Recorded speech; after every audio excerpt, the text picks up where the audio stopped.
যেতে পারি। একটাই পথ আছে আমাদের কাছে, হয় নিজেরা এই অপমানে কারণ মুখ দেখাইতে পারি না, দুজনের কাছে মুখ দেখানো একটা হয়ে গেছে। বছর কাজ করার পর আমরা একটা আশা থাকে এই সময়তে আমরা পরিবারের কাছে একটা কিছু তুলে ধরবো, পারতেছি না।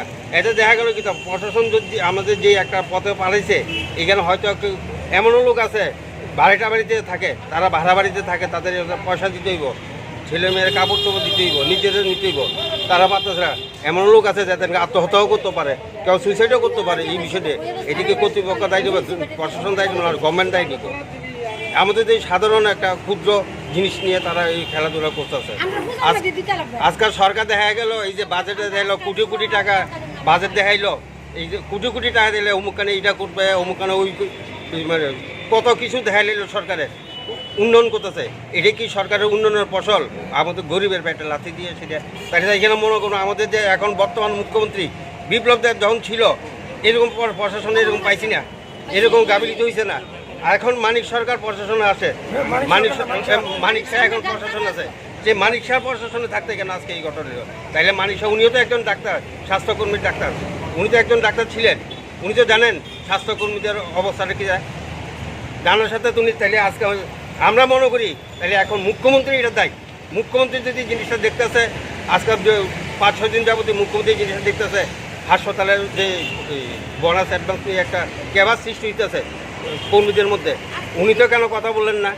উনি তো কথা বলতে পারতেন, উনি তো স্বাস্থ্য দপ্তরের এখনও ভারপ্রাপ্ত আছেন। হ্যাঁ, তাহলে উনি তো কথা বলতে পারতেন। তাহলে এখনও বোঝা গেল মুখ্যমন্ত্রী এর জন্য পুরোপুরি দায়ী আমাদের বিষয় নিয়ে। তারা যদি দিত জানাইতো, আমরা পূজার আগে জানাইতো যে তোমরা এটা পাইতে না, যেতে আমাদের সব নিয়ে গেছে কাজ। আমরা এখানে জড়ো হয়েছি আমাদের যে ফেস্টিভ্যাল অ্যাডভান্সের টাকা আমরা পাইনি। বিগত 2-3 দিন আগে ট্রেজারি থেকে আমাদের বিল অবজেকশন হয়ে ফিরে আসে।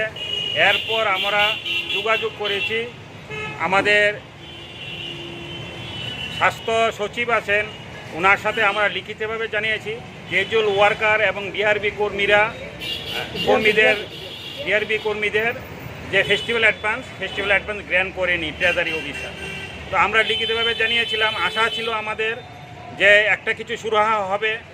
গত বছরও এজিএমসি যে ক্যাজুয়াল ওয়ার্কার যারা আছে তাদেরকে ফেস্টিভ্যাল অ্যাডভান্স দেওয়া হয়নি। যাই হোক, এবার বুঝেছি আমাদের আশা ছিল যে এবারও আমরা যে ক্যাজুয়াল ওয়ার্কার এবং ডিআরবি কর্মী আমরা প্রত্যেকেই যারা রয়েছে, আমরা অনিয়মিত কর্মচারী স্বাস্থ্য দপ্তরে প্রত্যেকে আমরা ফেস্টিভ্যাল অ্যাডভান্স পাবো। কিন্তু গত 16 তারিখ আমাদের ফাইন্যান্স ডিপার্টমেন্ট থেকে যে একটা মেমোরেন্ডাম বের হয়েছে, এখানে দেখা গেছে ডিআরডব্লিউ অঙ্গনারী ওয়ার্কার, হোমগার্ড, আশা কর্মী তার প্রত্যেকেই অ্যাডভান্স পাবে। তো আমরা অর্থ দপ্তরের অনুমোদন নিয়ে আমাদেরকে নিয়োগ করেছিল ডিআরবি কর্মী, ডিআরডব্লিউ কর্মী এবং ক্যাজুয়াল কর্মীদেরকে, কিন্তু তারা কেন দেয়নি আমরা এটা জানতে চেয়েছিলাম। যতটুকু আমি জানতে পেরেছি গতকালকে, যে আমাদের অর্থ সচিবের থেকে আমরা আশা ছিল আমাদের এই বিষয়টা একটা সুরাহা করবেন, কিন্তু বিকালবেলা খবর নিয়ে জানতে পেরেছি আমাদের যে এই যে আবেদনটা ছিল তারা মঞ্জুর করেনি। তো আজকে আমরা আমাদের কর্তৃপক্ষের নিকট আমরা গতদিন আমরা প্রতিবাদ জানিয়েছিলাম, কিন্তু আজকে আমরা কর্তৃপক্ষের সঙ্গে কথা হয়েছে, কর্তৃপক্ষ বলেছে আমার কিছু করার নেই, অর্থ দপ্তর যদি না দেয়। আমরা জানতে চাই, আমরা আজকের থেকে 25 থেকে 30 বছর পূর্বে থেকে আমরা 9 টাকা 50 পয়সা থেকে আমাদের জন্য দৈনিক মজুরি ছিল, তখন থেকে আমাদেরকে যাই হোক পরিমাণে কম হইতে পারে, কিন্তু আমরা ফেস্টিভ্যাল অ্যাডভান্স, এসগ্রেশিয়া এগুলি আমরা পেয়েছিলাম। একটা চক্রান্ত, প্রশাসনের একটা চক্রান্ত আমাদের বিরুদ্ধে একটা করে যাচ্ছে। আমরা আশা ছিল এই সরকারের আমলে আমাদেরকে নিয়মিত করা হবে। এই সরকার আসার পরে আমরা দেখতে পেয়েছি যে আমাদের যে নিয়মিতকরণ যে রুলস আছে সেই রুলসটাকে তারা হোল্ড করে দিয়েছে এবং বাতিল করে দিয়েছে, যার দরুন আমরা 10 বছর কাজ করার পরও আমাদের অনিয়মিত কর্মচারীরা যারা ডিআরবি এবং ক্যাজুয়াল কর্মী যারা রয়েছে আমরা রেগুলার হতে পারছি না। এখন আবার এর সঙ্গে আমাদের যে অ্যাডভান্সের যে এটা আছে নিয়মটা আমাদের থেকে যাতে না পায় এর জন্য এরা ব্যবস্থা করেছে। এর জন্য আমরা তীব্র প্রতিবাদ জানাচ্ছি। এর জন্য আমরা আগামী দিনে আমরা তীব্র আন্দোলন গড়ে তুলব। এই মুহূর্তে রাজ্যের কিছুদিনের 2-1 দিনের মধ্যেই পূজা শুরু হয়ে যাবে। আমরা চাই না এই পূজা মুহূর্তে স্বাস্থ্য পরিষেবা বন্ধ রেখে আমাদের রাজ্যবাসীকে আমরা যে একটা সমস্যার মধ্যে আমরা ফেলতে চাই না।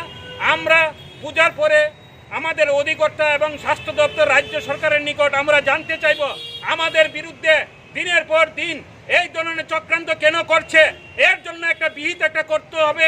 এর যদি আমরা সুরাহা না পাই তাহলে আমরা তীব্র আন্দোলন করব।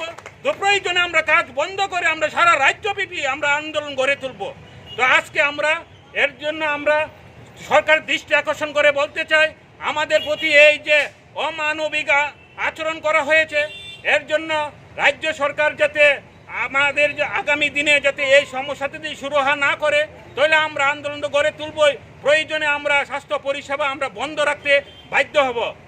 আমাদের রাজ্যের অন্যান্য ডিস্ট্রিক্টে আমরা স্বাস্থ্য দপ্তরে যত অনিয়মিত কর্মচারীরা রয়েছে তাদের ফেস্টিভ্যাল অ্যাডভান্স সবাই পেয়েছে, আমরা খবর নিয়ে জানতে পেরেছি।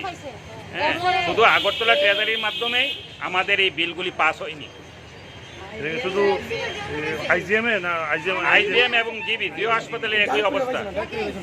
হ্যাঁ, এবং আমাদের যে স্বাস্থ্য অধিকর্তা অফিস রয়েছে সেখানে আমাদের মতো কর্মচারী যারা রয়েছে তারা অ্যাডভান্সের বিল এখনো পায়নি। মানে ওই ডিস্ট্রিক্টে তো ওই ডিস্ট্রিক্টে হয়নি।